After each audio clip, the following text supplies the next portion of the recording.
The Fed just announced that they're going to put a pause on raising interest rates for now. So is the worst over? What does this mean for your home equity line of credit? And is it safe again to start using your HELOC to build wealth in real estate? Not so fast. Let's get to it.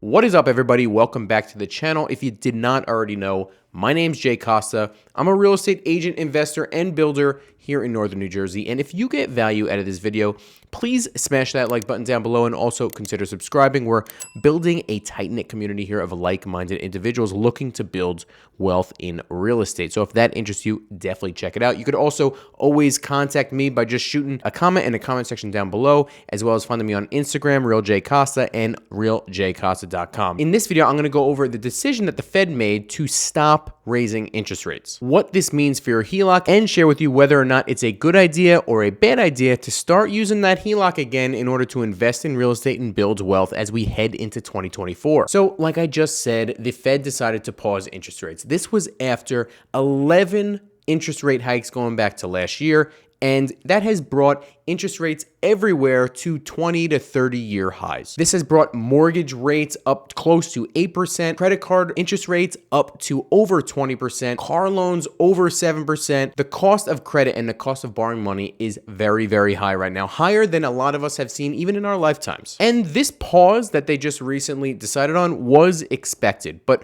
what does that mean for your HELOC? Where is your HELOC rate as of right now?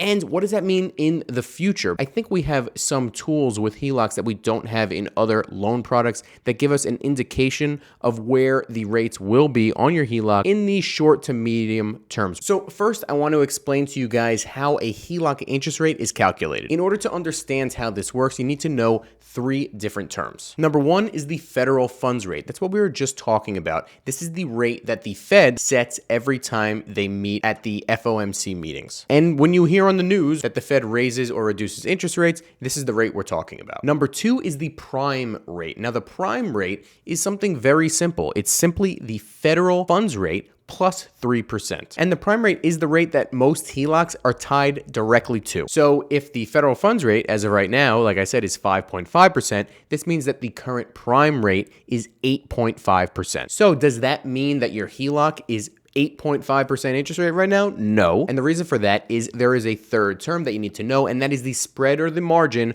on your HELOC. This is the interest percentage that your HELOC lender charges you on top of prime rate in order for them to make money. This is a pre-agreed upon number by you and your lender, and it's going to depend on who your lender is, what your credit is, what your income is, all those sorts of factors that they do when they underwrite your application for your HELOC. But generally speaking, it's going to range anywhere from 1% up to 2%. This would mean that the average HELOC as of right now, November 2023, would be about 9.5% to 10%. And this is not including any introductory promotions, of course. For instance, let's take my HELOC as an example. My margin that I pay my lender is 1.04%. So with the prime rate at 8.5%, that means I'm currently paying 9.54% on my HELOC as an interest rate. Of course, this is quite the spike going back a year and a half ago when the prime rate was something like 3.5% or 4%. But it's not that much of an increase from the last time I made a HELOC rates video back in February of this year. Back in February, the prime rate was 7.75%, and now it's 8.5%. In that video, I discussed that it seemed like at that point, the Fed wasn't going to be done raising rates, but it was going to be done with those drastic 0.75 point rate increases that we were seeing prior. And basically, I use that as a reason that you can use your HELOC back in February, knowing that those sudden spikes in interest rates we're done with. And that ended up being the case because in the last 10 months, it's only gone up 0.75%. With everyone out there thinking that the Fed is completely done raising interest rates at all, is now the time to start using your HELOC in order to invest in real estate. Well, see, unlike a standard conventional mortgage,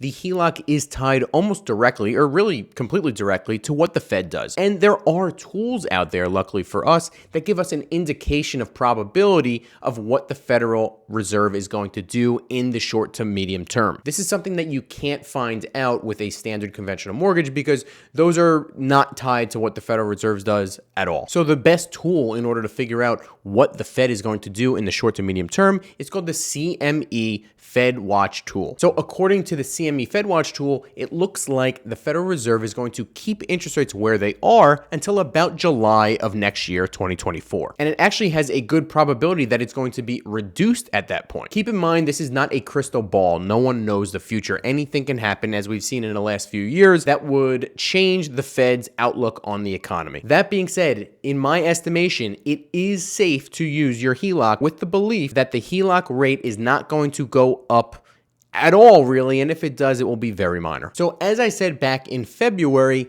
it is a great time to use your HELOC in order to build wealth by investing in real estate. But that does not mean investing in any type of real estate. I generally tend to suggest that you use a HELOC only for short to medium term real estate investing. I would never recommend using a HELOC on long-term real estate investing, something like using it on a down payment for a long-term buy and hold rental property. This is because the longer time frame that you have, the more likely you're going to be susceptible to variable interest rates. But as of right now, everything is pointing to the fact that the federal funds rate is going to stay about the same until mid next year and then start reducing from there. So what should you use your HELOC for in 2023? Since we can make an educated guess on what HELOC rates are going to be almost all of next year, I would feel comfortable using a HELOC to invest in real estate for anything with a time frame of up to a year. In fact, I'm actually doing this myself right now on a new construction development project where I took a lot of my HELOC and put it towards this new construction deal. If you want to learn more about that, check the link in the description box down below, as well as up in the corner here. And I'm also going to be giving you another update video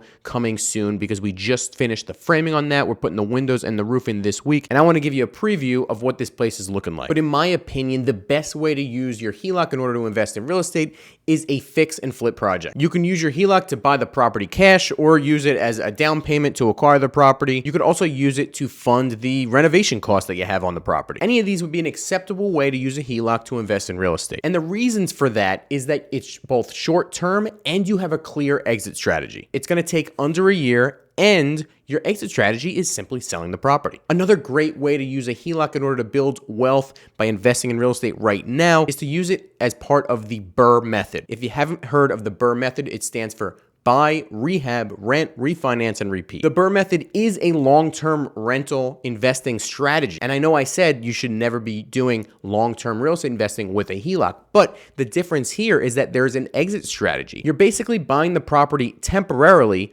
rehabbing it, and then when you go to refi, you're basically selling it to yourself. So that's your exit strategy right there. And when you refi, you'll be getting yourself into a conventional fixed rate mortgage. And hopefully if you do it right, you can do cash out refi and you'll get some cash at closing as well. And you should be able to get this all done within a year, keeping it short term. So what should you not use your HELOC for in 2024? Well, as I said, you should always stay away from long-term real estate investing without an exit strategy. Because as I said earlier, the longer you hold that HELOC balance, the more susceptible you are to interest rates fluctuating and potentially leaving you over leveraged. So don't use your HELOC as a down payment on a long-term rental property, and don't use it to renovate a rental property unless you have a way to pay it back within a year. This is all because of that variable interest rate. If you use a HELOC or any other variable interest rate loan product in order to invest long-term in real estate, you're completely taking away the strongest, most powerful tool in long-term real estate investing, and that is the standard 30-year fixed rate mortgage. Even at higher interest rates like today, the standard 30-year fixed rate mortgage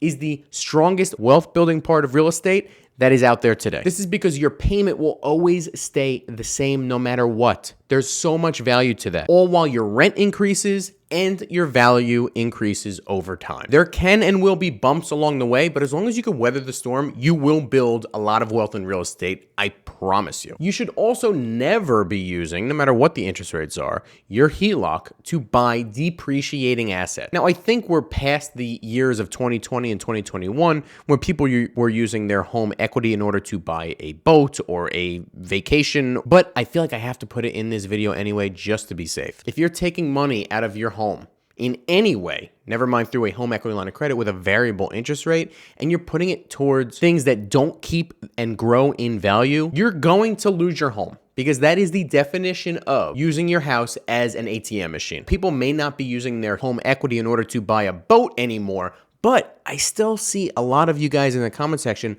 looking to renovate your home using that home's equity through a HELOC. And to this, I say absolutely not. I find that we tend to misconstrue the terms needs repairs and needs renovation. Something needing repair would be like a leaking roof or a heat or AC system that is not running. But just because your bathroom is old or you want to add another bedroom to your house, that does not mean that you should be using your home equity in order to do so. If you need those things done, that's more than fine, but never spend money on your home that you can't pay with actual cash. I've also made a video on this in the past on whether or not you should use your home equity line of credit in order to renovate your home. I'll put a link in the description box as well as up in the corner right now. But generally speaking, the answer is no. And the reason for that, even though there is one positive to this, is that's really the only way you can have a home equity line of credit interest be tax deductible if you use it to improve the subject property. I still think it is not a good idea. And the reason for this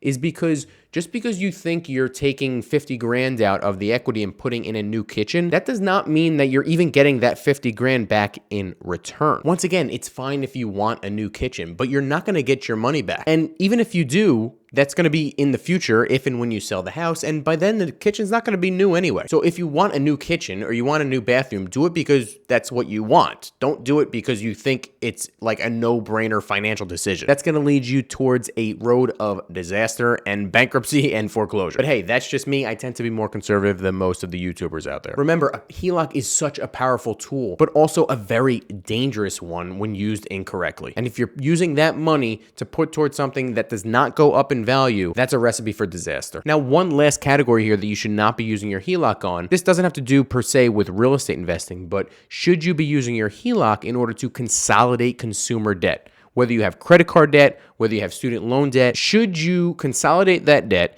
and put it into a HELOC at a lower rate? Now, of course, mathematically, it makes sense to consolidate debt into a lower rate and a lower payment. But most of the time when debt is consolidated into another loan product, just have those credit card balances back to zero and they overspend and live above their means again and again and again. And then they find themselves with credit card debt and the HELOC debt that they used to consolidate their previous debt. It just frees up that credit balance on the credit cards in order for them to rack up credit card debt and consumer debt again. So my answer is simply put, unless you know you have the discipline to pay off that debt as quickly as possible while not racking up any more consumer debt, then I would not do it if I were you. Instead, just focus on paying down the debt that you already have and stop spending more than what you make. At the end of the day, I have 3 rules to follow when you need to decide what to use your HELOC for. Number 1, it needs to be short term.